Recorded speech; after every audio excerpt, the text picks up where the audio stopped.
Before I actually go into the specifics of the actual sections, just a general overall comment regarding the draft constitution.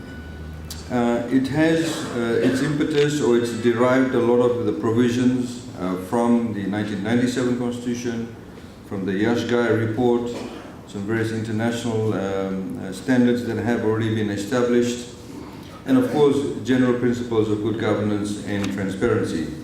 It's been drafted in such a manner where it has durability and longevity. So it's not something that you simply keep on changing every few years. Because fundamentally, the constitution, amongst a couple of other things, of any country must be put in place on a sustainable basis. If you have sustainability, then you have confidence that's built into the country, into the economy, into the system.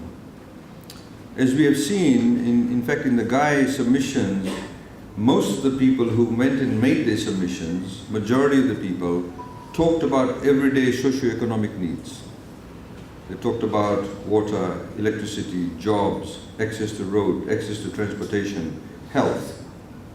Now, many of these day-to-day wants, challenges, needs and demands can in fact be fulfilled if you have good economic growth rates, if you have investor confidence in the country.